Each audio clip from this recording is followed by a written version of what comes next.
asalaamaaleykum ami internet yi ñuy seetaan ci El Vision Médias nee naa leen saa su ne rek nii lañ koy defee ak El Vision Médias dañuy xool li leen di neex ñu koy def tey nag dañu dellu ci seen émission bi ngeen tàmm muy 20 minutes avec kan avec Ibrahima Traoré su ma ko waxee nag di ngeen war a jaaxle ndax bu mu jógee 20 minutes avec yàggul waaye nag nee naa la 20 minutes avec day dox ci actualité 20 minutes avec day dox ci li xew pour nit ñi di ko waxtaanee suñu invité Ibrahima Traoré xel yëpp dem ci Aliou Sall maire de la ville de Guédiawaye moom nag fan yi ñu ngi dégg bu bëree bëri ay rumeur ak ay vidéo yoo xam ne mu ngi circulé ci internet bi ci télévision yi ñuy wax ci benn problème boo xam ni nee nañu am na ko ak waa Petro-Tim damay daal di wax Ibrahima Traoré mu nuyoo rek di daal di dugg ci waxtaan bi Ibou nuyu naa la.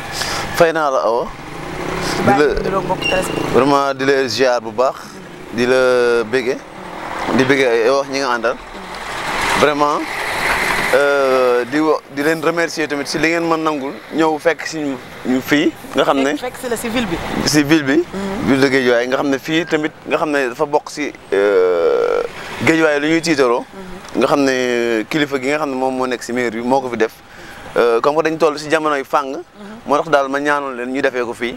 ndax yëf yi daal di gën di leer saa su ne. yow daal tey kon da ngaa bu ma la déggee bu baax a baax tey narul yomb daal da ngaa ñëw pour leeral gën a leeral. waaw xam nga leeral moom. yenn saa yi da ciy baax. ndax rumeur mën na yàq lu bëri. wax ji bëri na temps yi trop. ku nekk ngi wax. politiciens yi la nga amu ci benn wax di ci wax ba léegi. depuis reportage BBC ba mu génnee. vraiment kenn mënul noppalu Sénégal. moo tax ñu ne xaar ñu génn daal wax ci suñu xalaat. ayca ñu ngi lay jaajëfal Ibou.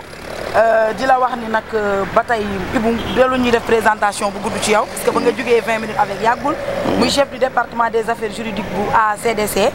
caisse des dépôts et consignation noonu la Ibou nag rumeur bi ci la ñuy dugg dañuy dem droit au but ndax nga nee nga da nga bëgg a ñëw pour def benn éclaircissement gis nañu télé bu mag boobu nga xam ni mu ngi nekk Roumanie je sais pas BBC lañ koy wax mu def benn documentaire ci monsieur le maire de la ville muy Aliou Sall di en même temps le petit frère de Macky Sall ñu koy tudd ci benn affaire boo xam ne wàllum pétrole bi Petro-Tim bi nga xam ni fa la nekkoon ñu ciy wax nag di ci def ay tuuma yoo xam ni nee nañu benn xaalis bu ñu ko doon versé ñii di wax lii ñii di wax laa yow en tant que jege ñaaleem te yéen éclaircissement nga ñu mën a andil ci vidéo documentaire boobu nga xam ne waa BBC def nañ ko.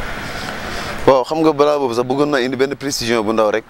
bon bien que maa ngi CDC mais je parle en tant que responsable. un responsable de Guédiawaye vraiment di wax ne BBC. émission ba mu génnee di wax si Aliou Sall mu ngeen ko jàppee rek benn tir bu mujj doon tir groupé boo xam ne complot bu mag la. vraiment ñu jël ko defar ko ba mu rafet jouer seen film song ki nga xam ne mooy maire Guédiawaye mooy di Aliou Sall di frère du président donc ñoom mbirum Petro-Tim yàgg nañ ci wax mbirum pétrole Sénégal yàgg nañ ci wax opposition Sénégal yàgg na ci wax di ci wax boobu ba léegi ndax xam nga BBC soo xoolee dafa nekk télévision boo xam ne problème yi ngay dégg si dëkk yi ñoom réputé nañu di bokk ci ñi nga xam ne ñoom la ñuy tàggat yóbbante leen ñu nekk ci xam nga yónnoon nañ fi ku si mel ni Ousmane Sonko te maa ngi dégg sax ne campagne am lobby yi nekk ci kaw ñoom ñoo ko financé moom lañ njëkkoon yónni mu wax ay waxam. yow nga bëgg a wax ni. li nga xam documentaire bi nga xam ne émission bi nga xam ne sax def nañ ko ci Aliou Sall benn genre complot groupe la bu ñu def. c'est un tir groupé boo xam ne ils ont tiré pour l'abattre. vraiment politiquement vraiment. te en visant Aliou Sall nekkul na Aliou Sall la ñu bëgg a tirer mais Macky Sall si boppam la ñu bëgg a déstabiliser. te xam nga soo gisee mbir bi say bëgguma sax ñu technique. bëgguma ñu technique trop. mais soo xoolee mbirum pétrole bi ba mu jógee Sénégal yàgg na. ba mu nekkee ñu ci dox Sénégal dafa yàgg. loolu c'est avant l'avènement de Macky Sall. depuis 2004. parce que depuis 2004 ñu ngi ci woon. 2004 ñu ngi ci woon. di régler. di si dox boobu ba léegi te xam nga contrat ni muy doxee contrat en matière de pétrole contrat bi ni muy demee da ngay ñëw am sa moyen ne dama bëgg kat xool fii ndax am na pétrole foofu dara leeragul kenn donc si loolu da ngay am contrat boo xam ne moom lañ lay signer nga nekk ci dem def recherche contrat yooyu nga xam ne moom lañ lay signer amul taxe bu ciy génn loolu c'est tout à fait clair ñëpp xam nañ ko amul taxe bu ciy génn ba soo trouvé nag ba dem ba exploitation bi commencé carrément si ngay commencé di fay yenn taxes yi donc taxe mënaguñ ko wax ndax du tax may leeral sax di ko wax olof bu gën a leer parce que dañuy bëgg a réeral Sénégalais yi nga xam ne xamuñu donc il faut ñu leeral taxe mënul génn foofu ba pare te Aliou Sall lañ koy jéem a waxal taxe la donc Aliou Sall la mu nekkoon Petrotim agent la woon di liggéey comme man fu ma nekk ni may liggéeyee comme yow tamit fa nga nekk bien avant frère am la nekkoon Petrotim waaw moom mooy li may wax nii Aliou Sall ba mu yàggee moom dafa démissionné au niveau de l'administration publique ndax moom dafa nekkoon au niveau de l'ambassade de la Chine nekkoon fa en tant que ministre conseiller nekk fa di fa def liggéey bu rafet tey bi jàppale magam jotee mu jóge fa ñëw jàppale magam bi mu demee ba xam ne am na yoo xam ne àndul mu démissionné au niveau du public dugg ci privé bi c'est dans ce cadre là da dem di liggéey Petrotim en tant que agent comme yow ni ngay liggéey fi nga nekkee comme man ni may liggéey fa ma nekkee kon koo xam ne da ngay liggéey fi nga comment dirais-je comme agent est-ce que mën nga négocier taxe donc bu ñu jaxasee ce qui est privé et ce qui est public taxe personne privée mënu ko négocier loolu mënu nekk ndax soo xoolee firme bu toll nii BP mënul négocier ak un privé pour di ko verser ay somme donc Aliou Sall fa mu nekkoon c'est clair wax na ko la mu doon recevoir salaire am la donc mu nekk à peu près ay 12 millions soo ko traduire soo ko convertir en francs CFA. mais Ibrahima dafa am loo xam ne da ngeen ko umpale. ah yéen BBC du télé bu ndaw télé bu mag la moo jóg def reportage comme ni nga ko waxee mën na nekk benn tir groupe boo xamante ni ñoom dañ ko def mais ñoom dañu andi ay preuve ci seen documentaire génne ay kayit. benn preuve ak benn kayit loolu laa lay wax. donc ñoom dañuy jéem a nax opinion publique bi jéem a nax Sénégalais yi jaxase seen bopp donc tey. BBC tey yow dama lay laaj yow en tant que journaliste est-ce que gis nga fi benn yoon sénégalais yi jóg par exemple di manifester contre Aliou musul am te ñoom def nañ ko ci documentaire bi di ko wax dañuy jël contrat fu ñu bind turu Aliou ñu zoomé ko wax seen ay wax soo xoolee seen reportage dafa mel ni film même musique bi ci daw da ngay sentir ne lii dañ ko jouer préparer ko te dañ ko def affaire bu gàtt boo xam ne ku ne di nga ko mën a déglu bu gaaw donc film la loo xam dañ ko def pour juste pour taqal Aliou pour jaaree fa pour atteindre Macky Sall te tey firme yooyu lii seen intention ak lii intention opposants yi ku si nekk tir groupé bi ku si nekk da nga ci am pàcc tey opposants yi ànd dem nañu wax lu ne ci kaw Macky. ñëw nañu ba demandé démission Aliou Sall. léegi balaa boobu sax tey ñoom dem nañu élection ak yeneen ak élection présidentielle Macky jàpp leen dóor leen 58%. ñoom ñëpp ñu toog amatuñu fi ñu jëm. c'est de bonne guerre ñu gis reportage bu mel nii reportage bi nga xam ne li ci nekk yëpp dara du dëgg. da ngaa jàpp ni appui lañ ko bëgg a def rek. appui lañ ko bëgg tey jii c'est normal ñu gis reportage bu mel nii ñoom opposants yi ñu langaamu ci di ci wax te xamuñu ne ñi nga xam ne ñoom ñooy manipuler ci ginnaaw seen intention du lenn lu dul jaxase réew mi te jaxase réew bi gis nañ ne comme que le frère du président souvent dañuy wax ci moom ay wax yoo xam ne dara du ci dëgg politiciens yi ñoom ñu langaamu ci juste pour créer problème benn faille pour mën a songu le président Macky Sall ñi nga xam ne politique moo leen intéresse ñu song ko politiquement les autres dëkk bi leen intéresse ak pétrole bi nga xam ne ñu ngi ko fi dégg Sénégal te ma préciser la pétrole bi ñuy wax Sénégal pour Sénégalais yëpp xam ko mënuñu ne Sénégal si pétrole bi taxe day génn wala Sénégalais yi dinañ si bénéficier wu tant que 2022 jotagul. 2022. donc instant yi ñu ngi si en 2019. donc mënuñu fi wax ay taxes mënuñu fi wax vraiment. pétrole génn maanaam yéen ñi jege Aliou Sall daal da ngeen a gis ni benn tuuma la boo xam ne dañ ko koo teg pour mu mën a dégager daal. non du ñun ñu ko jege rek sax mais am na sénégalais yoo xam ne politique ñu am na ñoo xam ne ñu ngi si parti opposition yi mais xam nañ ne lii du dëgg. te ñooñu seen ñi nga xam ne seen dëkk leen ñor ñëpp xam nañ ne. Aliou lii ñu ko songu nekkul leneen lu dul kabal song ko pour déstabiliser le pays. donc te gëm naa ne loolu du mën a antu ndax lu tax Sénégal dafa nekk dëkku jàmm. am na beneen collectif tamit bu juddu depuis problème bi am ba tey ci veille événement bi muy Korité bi ba tey. ñuy demander à ce que ñu wax ni Aliou Sall na démissionné ba lijjanti problème am ba pare. waaw xam nga tey dafa am ñoo xam ne dañuy dox mooy comme ni ma ko waxee sànq jéem a la nga am si yëf yi. pour am li nga xam ne moom lañ bëgg yow démission Aliou Sall c'est pas la première fois ngeen koy dégg. gars yi di ko wax di ko ruumandaat di ko créer di ko mais gisoo ni poste yi dafa bari. Aliou Sall ma wax la lenn te tey dama siy interpréter sax le président Macky Sall si démission yooyu gars yi di wax muy mairie bi di caisse de dépôt. ndax mairie bi dafa xeex ba jot ko. waa Guédiawaye wóolu ko jox ko gëm ko lool mu nekk fi di fi def liggéey bu rafet ñu jox ko vraiment mu nekk fi di fi def liggéey bu rafet ñu ànd ak moom tey. suñ ko songee politiquement ne ko bàyyil mairie na bàyyi mairie bi bëgguñu lu dul fragiliser les rangs du président Macky Sall loolu moom c'est clair.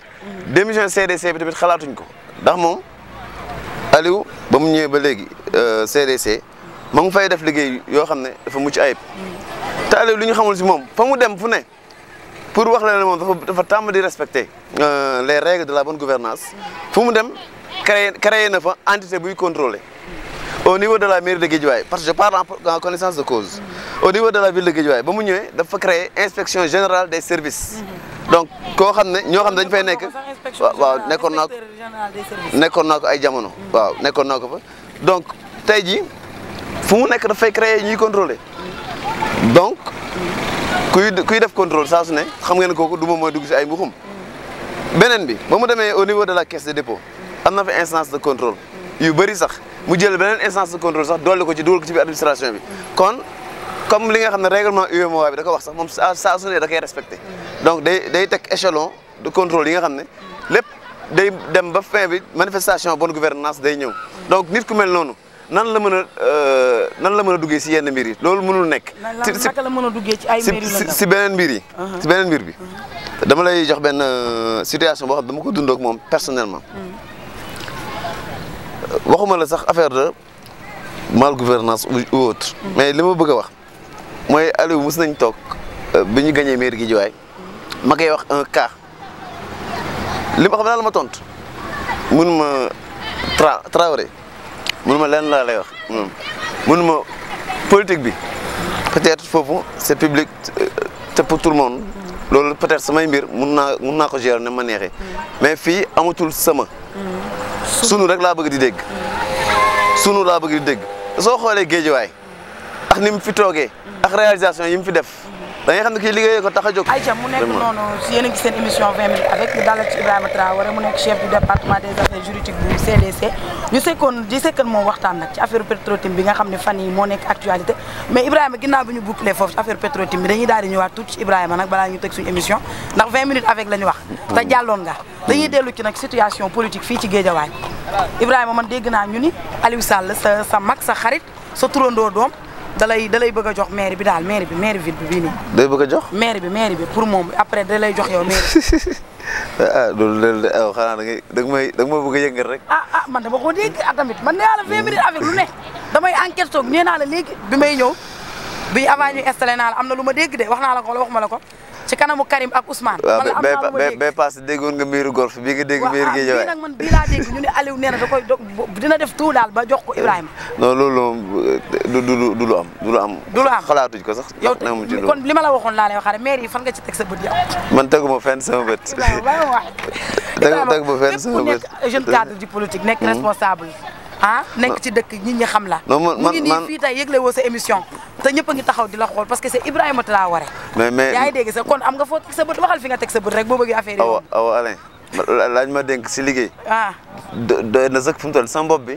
fu mu toll daal si liggéey bi laa ko def. naa sëgg si liggéey bi rek vraiment ba mën a def jàppale sama frère Aliou Sall man den naa ni benn dinaa tëdd nelaw rek man maa ko wax El Vision dinaa tëdd rek nga woo ma ni ma man investir nañ ma de damaa war a jël maire bi man xam naa loolu yaa ngi dégg mais dañuy ñëw nag ci situation politique bi dañuy dellu si Guédiawaye ñu gis ponkal mi Lat Diop yéen ngeen jege Macky Sall ba bëgg a dee Lat Diop doon xaar poste ministre ñu daal di jël ministre de la jeunesse jox ko Néné Fatoumata Lat Diop wàcc postam dafa démissionné wala nan la fa demee en tant que mbokk apéristam nan la fa demee ak Néné Fatoumata Tall bi nga xam def nañ ko ministre de la jeunesse. Aliou la nee na la la Ibrahima Traoré la.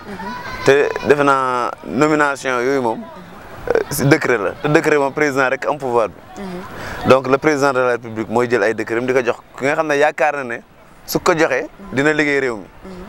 mu yaakaar si Néné Fatoumata Tall si jeunesse bi mu dénk ko.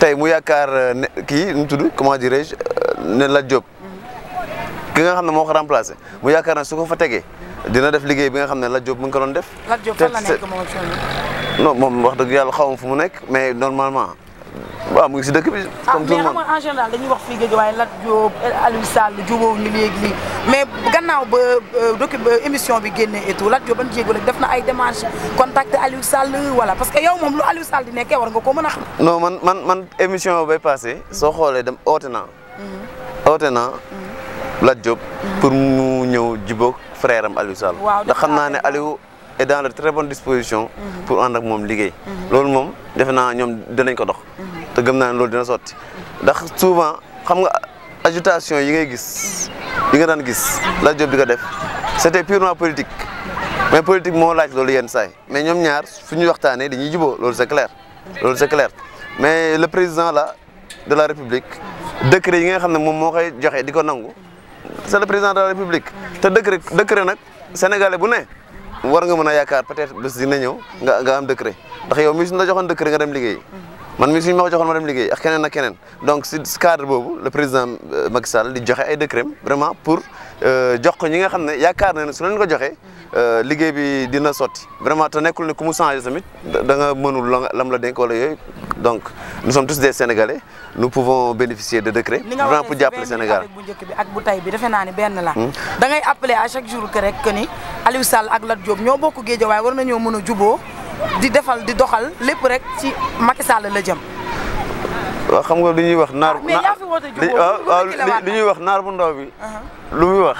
ci berkelle bi la ko déggee berkelle bi la ko déggee. donc man li ma gis. te Aliou nga xam ne dox boobu lay dox. moom jàmm lay dox saa su ne. donc moo tax man mënu ma toog fii di taxawee neneen lu dul di oote Lat Diop ñëw ak Aliou ñoom ñu liggéey te gëm naa ne dina am sax. mais sa sœur ne Fatma tax di ko jàppale ci jeunesse bi. waaw non ñu ngi ci sax ñu ngi ci préparé ay projet yooyu. ñu ngi moom mu ngi déroulé. ak jaam ak salaam ñun tamit si côté yi nga xam ne mën nañ ko si jàppale. danañ ko si jàppale nous sommes très disponibles vraiment pour jàppale ko ci. ñun waa Guédiawaye yëpp vraiment comme ni ko Aliou di defee. waaw comme ni ko Aliou di defee mais su ma sañoon awa loolu yëpp situation politique bi. mais situation politique bi li ma si gënoon soxal. lii mooy lii ñuy jéem a tuumaal di jaxase bopp sénégalais yi wàllum pétrole bi parce que wàllum pétrole bi affaire bu metti la boo xam ne man daf ma metti te en plus les journalistes sénégalais dama leen di interpeller tamit si genre situation yu mel nii te seen mbokk journaliste moo dem def nee na ay investigation ñëw si sa dëkk wax la mais journalistes la plupart amuñu leneen lu ñu def lu dul topp si benn reportage bi rek di invité ay nit rek diw nee na mais lan moo tee ñoom ñu def seen enquête def contre expertise pour xam ci émission BBC bi ñoom ñu jóg dem def c'est ça parce que soo xoolee ñen ñooy wax si émission bi ay nit ñoo xam ne tekkuñ dara Sénégal soo gi dégg ma ne tekkuñ dara Sénégal occupé nañ fi ay postes de responsabilité Thierno Alassane Sall moom fii ñuy waxee waxu pétrole moom moo fa nekkoon de 2014 à 2016 à 2017 Thierno Alassane Sall moom moo fa newoon di toog yor micro am toog këram di wax parce que leen nekkoon na ministre changé nañ ko te tey domaine boobu tamit le président Macky Sall war na si dox ay jéego ak assemblée nationale le fait que nga liggéey si état jot ay information jël ko toog nga ne yow opposition nga nekk rek tu te crois tout permis yow saa su neexee nga génne information boo xam ne dëgg la nga jaxase ko information boo xam ne du dëgg pour jaxase xelu Sénégalais yi loolu problème la ñaari yoon. xanaa da ngaa bëgg a wax ne Thierno Alassane Sall day def lekkatuma ci ndab dama ciy xëpp suuf. li muy wax yëpp du dëgg Abdoul Mbaye rusé nañ ko papam teg ko fi nga xam ne moo doon poste premier ministre ba mu fa nekkee def fa dara. def fa dara le président Macky Sall wàccee ko ndax bu mu defee président Macky Sall bu mu defee changement bi si nga gis ne dëkk baa ngi dox. dëkk baa ngi dox donc ñoom dañuy war a noppi ku si mel ni Sonko moom tamit maa ngi dégg sax ne te loolu war nañ journaliste war nañ si fay investigation ne benn firme biy dox si pétrole moo financé campagne am ndax campagne bi koo xam ne yow simple administratif nga mosoo sax nekk chef de bureau nga génn yor moyens yu toll nii yi Sonko yoroon si campagne bi yooyu war nañ ko lijjanti donc dégg naa sax firme bi nga doon financé si campagne bi kii si pétrole bi la nekk donc moo tax moom à chaque fois day intéressé wu di wax si pétrole bi te xam nga souvent nan lay demee Rwanda li ko taaloon yeneen dëkk yi la moo ko taaloon souvent da ngay gis firme boo xam ne moom dafa toog recherche ba sonn gisul ñu jël keneen par exemple signé ko contrat mu seet gis ou bien koo xam ne dafa compétir woon jëluñu ko mu dem ba ñu jël keneen mu xam ne moom perte na ba ñu gisee pétrole mu xam ne lii ça l'intéresse day jéem a jël financement am parce que ay firmes yu am doole lañ jël financement am xool ñu gën a nooy bopp si opposition bi ñu gën a nooy bopp si dëkk bi ñu jox leen financer leen pour ñuy jaxase dëkk bi. donc loolu Sénégalais dañ ko moytu bu baax a baax a baax. defe naa dañuy def première partie daal def deuxième partie ci 20 minutes avec bi. ëppal na 20 minutes parce que waa technique waaw waa technique bi ñu ngi wax ëpp na 20 minutes xam nga ne sa émission ak yow day neex parce que macha allah li nekk ci bopp bi moo bari macha allah mu wóor ko mën exploiter dañ lay wax rek nga tëj ndax 20 minutes avec bi jeex na la mooy sa mot de la fin. dafa jeex dafa jeex kay moom jeex na de. sama mot de la fin daal lenn la. waaw mooy sénégalais yi laay oo. képp ku ne foo nekk. na nga xam ne wax ji ñuy wax si le maire Aliou Sall. si wàllum Petro-Tim bi. dara du si dëgg. Aliou Sall dafa doon liggéey comme tout le monde di fayee ko salaire am. transfert yi nga xam ne am na. ñu naan entreprise am la dugg. loolu amul Aliou Sall wax na ko te avocat yi dinañ ko leeral la justice sénégalaise dina ko leeral. vraiment loolu laa amoon lu ma wax. te xam naa ne émission yi waroon na gën a gudd sax. ndax ñu gën a wax dañuy dellu si defal la premier defal la deuxième. waaw loolu daal def ko premier beneen bi ñu def ko deuxième ndax. leeral yi ngay andi am na solo bu baax a baax kan ngay remercier. waaw di leen remercier. di leen remercier El Vision vraiment di leen remercier di leen gërëm di leen sant. vraiment di leen wax ne man damay am mbégte di toog ak yéen. di def émission ndax lii moom defe naa ku la yëg rek moo koy def su mbir xewee nga ñëw ba si moom vraiment nekk bëgg nañ na introduire si mbir bi loolu ku la yëg rek moo koy def defe naa lu am solo la vraiment di leen laaj tamit la prochaine fois war ngeen mën a ñëwaat ñu gën a guddal temps bi gën a wax vraiment di la gërëm di gërëm sama xarit yi ma àndal waaw sama compagnon de guerre yi waaw Karim Ba Ousmane Ndiaye nga xam ne ba léegi ñu ngi ànd tàqaligoo wuñu ñu ngi liggéey ñoo bokk bët bi ñuy xool ñoo bokk nopp ñuy dawal vraiment di ànd di jàppale Aliou Sall vraiment di fi def liggéey bu rafet waaw loolu la daal Sénégalais yi daal nañ bàyyi seen xel ne dëkk yi tàqoon ay wax yu sew yi ñoo ko taaloon Sénégal dara xew gu fi 2022 la ñuy wax waxu pétrole bu génn pétrole bi génnagul dañoo découvrir rek génnagul waaw te Aliou Sall du ci lenn nañu bàyyi doomu jàmbur bi Aïcha Ibrahima Traoré rakku Aliou Sall nee nañu bàyyi doomu jàmbur ji ndax pétrole bi génnagul mu nekkoon seen émission 20 minutes avec tay ñu ci doon ànd ak Ibrahima Traoré mu nekk chef du département des affaires juridiques bu CDI nekkoon tamit waaw CDC mu nekk tamit jeune cadre politique fii APR di gërëm nag équipe technique El Vision Média bi mu àndal El Hadj Lo ak jaba soxnaam soosu di madame Lo Zeyna di gërëm bu baax a baax Karim ak Ousmane mi nga xam ne ñoo ànd ak Ibrahima Traoré di gërëm bu baax a baax El Vision Média di gërëm tamit Fati mi nga xam ne Chéri Lamine Camara moo jaar tey ci make-up bi di leen jox dig dage nag